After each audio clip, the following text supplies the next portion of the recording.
Hey, today we're going to talk about the Pluto frequency of 140.64 Hertz, and we're going to go into some other aspects of this frequency and some things that are associated with this planet. So we would consider the tempo, like the beats per minute, for Pluto to be 65.9 beats per minute. Now, if you're wondering where I get these kind of calculations from, they're made up by a Swiss mathematician, if I remember correctly. Apologies if I have got the wrong nationality there. And I can leave a link in the description box below sharing more about his work.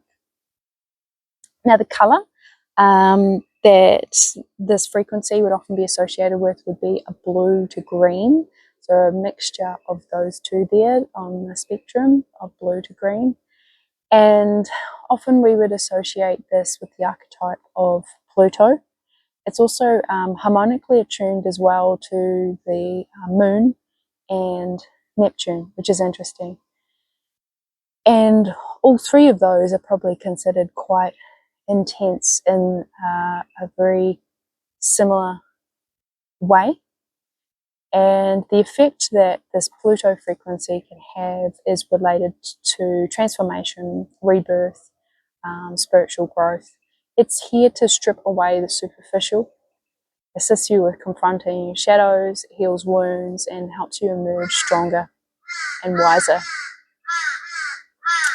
And I've got some crows up there, crowing to that. Interesting. So further effects that this frequency can have is assisting you with emotional release, tapping into intuition and insight, experiencing ego deaths or identity deaths, and letting go. And it can also help with stimulating the unconscious mind. Now you can find audios and sounds of this frequency probably on various platforms tuned to 140.64 Hertz. Probably best to search in Pluto frequency in a platform that you enjoy listening to sound on and see what it comes up with. Again, best to listen when in a comfortable place, not driving or operating heavy machinery.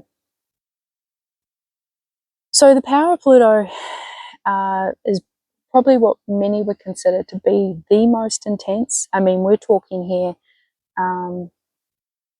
death, transformation, and rebirth. And for many people, that is quite intense. Any part of those processes are quite intense for most, maybe not all, but for most people. And so, obviously, if things coming up while you're listening to such frequency and you're working with this planet, then it may assist you to get support as well with what you're moving through. Now, when Pluto actually, this is a little bit of an interesting fact, when Pluto actually moves through each of the 12 archetypes, it doesn't have the same set of years in each one. You know, so for some archetypes, it might be in there for 30 years. The shortest one it's in is actually Scorpio, which is for 12 years. And good thing, actually, because unless you just love to be in double intensity of that, you know, Pluto, when it's in Scorpio, is at its most intense experiences. And Pluto being an outer planet, it often affects beings on a more collective level, as we would say. And myself, I was born during the period of which Pluto was in Scorpio, according to the you know, sort of topical astrology.